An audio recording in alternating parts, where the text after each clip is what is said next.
Hello my dear friend, this is Phil again and welcome back to my channel. I didn't update on the video for a while. It's all because of the life. And I've been spending so much time to grind the legendary equipment in the last 1 month. But now I finally made some time for another video. And in this video I bring you good news.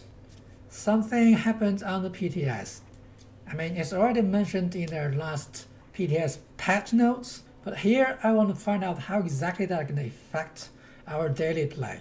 So this is about a combat rebalance improvement that Bethesda put in on the PTS. They significantly boost most, if not all, melee weapons damage. Now here is how it looked like on paper. As you can see, Bethesda increased 20 to 30 points of damage for almost every single melee weapon. That actually covers, I believe, almost every single melee type of weapon. Not those unique melee weapons you got through different seasons, but this is the basic craftable weapons you can get inside the game. I'm particularly interested in the unarmed weapon, the fist, the gauntlet. Interestingly, the cattle prod has the highest damage per hit in the list.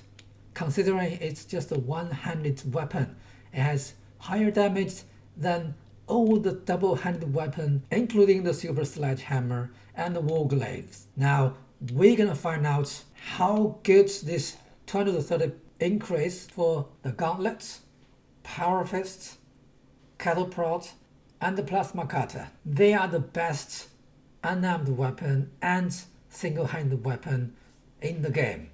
Myself is not really into double-handed weapon because they're too slow. Even until today, I still don't understand what an unarmed melee weapon is. I mean, it's gauntlet, right? It is a melee weapon. Why they call it unarmed, I have no clue. But anyway, let's crack on. Now here is my main melee weapon for this character. It's a bloody electrified gauntlet.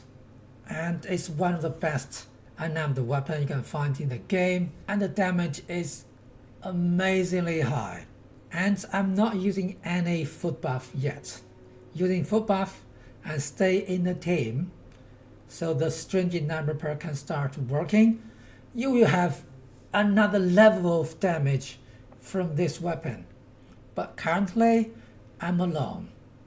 And the reason is I need to actually compare this weapon with the PTS, and I doubt I can find anyone on the PTS to team up with me. So let's stay out of the team so we can try to be as closely equivalent as what we can do on the PTS. And now you will compare with the version exactly the same one on the PTS. You will see the PTS one will have 100 more points of damage compared with the live one. So this around 30 base damage boost gave us about 100 with the perk loadout without foot buff. With the foot buff, the difference is going to be even higher. Now this looks fantastic on the paper, but how does it really reflect in our combat? Let's find out. Now let's try this weapon on some multis. Heavy attack, 887. Okay, let's use the first hit.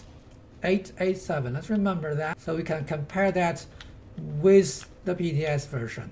Now let's get out the PTS. Heavy hit, 918.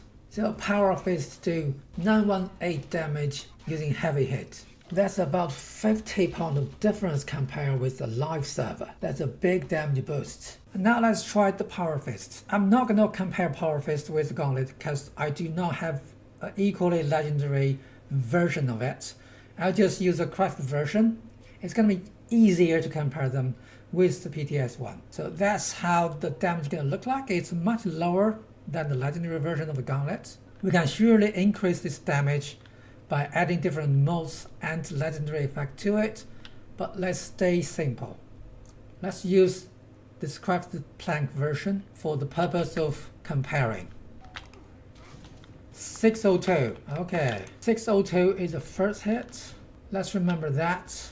And we can see on the PTS the power fit has around 90 extra point of damage compared with the live server. If it's legendary version, the difference is going to be even higher. So the damage boost for the Power Fist is again significant. We just need to find out how good it is in the real combat.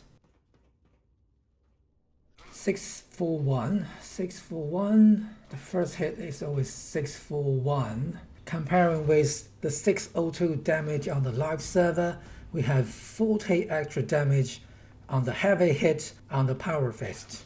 Comparing with the 90 damage on paper increase, the damage in the real combat might be vary. In this case, the damage difference on the Super Multi is only 40. That might be because on the PTS, Bethesda is showing the mob's resistance. So very likely, the level 100 Super Mutants have higher resistance compared with the current live server. That's why we have a bit of a less damage from the Power Fist than expected. Okay, that's the two unarmed weapon. Well, the best one according to the damage list we just see in the patch notes. And I want to test the single-handed weapon as well. And Plasma Cutter has been boosted significantly on the energy damage, but the mostly boosted weapon is the Cattle Prod. Let's try both. So the crafted version of the Cattle Prod gives us energy damage only, which is 540. And now let's compare it with the PTS version, exactly the same crafted one. And we can see the damage has been increased from 540 to 635. It's almost another 100 point of damage increase, and that damage boost again is significant, almost 20% increase on paper. Okay, let's see how good this thing is in the real combat. 482. 482. So that's the heavy hit damage of this electrified Cattle Prod heavy attack on the live server. Okay, we are now on the PTS using the same weapon, same build. Let's see heavy attack. 539.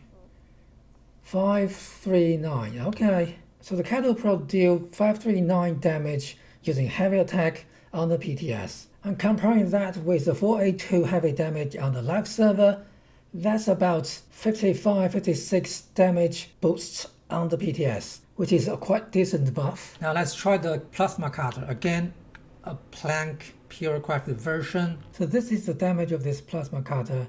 It's 109 ballistic damage plus 441 energy damage, which give it an overall damage of 550. That's a very good damage already by itself. I mean, you can apparently boost this damage to another different level by giving it the right legendary perk. But let's just compare it with the PTS using the same plank version. And now if we compare it with the PTS version, clearly the PTS one have a much higher damage, about extra 20 damage on the ballistic and another 80 on the energy damage. So again, 100 point of damage boost on Plasma Cutter itself, similar as the previous three weapons. Let's find a multi and try it. 555 on the level 100. 555. Okay, so the heavy attack using this Plasma Cutter on the level 100 mutant is 555. Okay, let's try it on the PTS. 693. 693 heavy attack on multis using the Plasma Cutter on heavy attacks, and comparing it with the 555 power attack on the live server. Oh my god, why? The Plasma Cutter has over 150 extra damage comparing with the live server using the heavy attack. 150 point of damage. That's even higher than the damage difference on paper, because it only increased 100 points on paper, but it does 150 extra point damage in combat. I tested several times and all reached to the same conclusion. The Plasma Cutter somehow is doing a mad damage without any reason I can think of, unless there's hidden property which we cannot see. And it's not rare in Bethesda's game. But based on the test results, the plasma cutter is the best non-auto melee weapon on the PTS. Considering I'm actually not using any single-handed melee perk, instead I'm using the Iron Fist perk. But the plasma cutter can cause more damage than the Power Fist already. Wow, I'm shocked by this finding. Please, if any one of you know why it's happening, please leave the comments down below. I'd really love to understand why, how bad it is.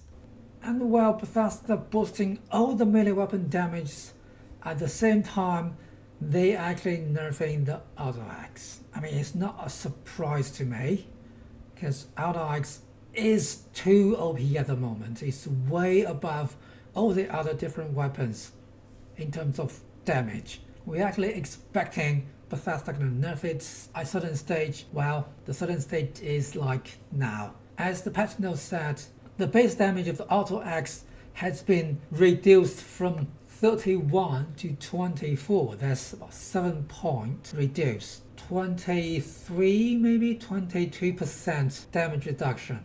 That's a huge nerf for auto axe, I'm afraid. So with my current loadout with the blooded auto axe, the damage is 88 plus 154 per hit. Okay, here is the same auto axe on the PTS. The damage now is 67 on ballistic and 113 on energy. And comparing with the live server, the ballistic damage has been reduced by 21 points, and energy damage has been reduced by 41 points. So that's about a 52 point of nerf for this specific auto axe. That's a significant nerf on paper. Let's go to try it on the multis. 183, 189, okay. 188. Okay, let's take the last one, 1888. That's the damage per hit on the current live server. 175, 150, 175, 150, 175, 175. I don't know why we have two numbers. One is 175, then 152. Something's going on, but let's take the 175 as the damage results on the PTS. And comparing with the 188 damage per hit, that's about 13 damage reduced on the PTS. That's not a lot. Comparing with the 175 damage, it's roughly around 7-8% of damage reduction on multis. Apparently on different mobs we're gonna have varied results, but generally speaking, the nerf of the auto axe is not really that bad. Not as bad as it looked on paper, at least. Alright, that's everything today. Let's quickly summarize our finding today. The difference of the melee damage, the 4 melee damage we talked about, have about 50 points damage boost on paper, but in the real combat with the multis, that's about roughly 50 points of increase if you use power attack. The only exception is the plasma cutter. It has amazingly over 150 damage boost on the PTS, which I still don't understand why. Please let me know in the comments if you know. Then auto axe has been nerfed.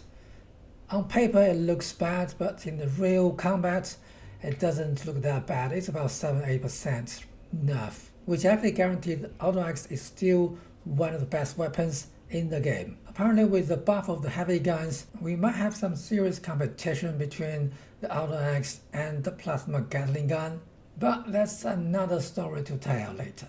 Alright, thank you very much for watching, and I hope you enjoyed this episode. It's a really long episode. It took me around a week to put every single piece of information and records together. I really hope you like it. Please give me a thumb up if you do, and don't forget you can always subscribe to my channel to support me. But until next time, Phil again, out.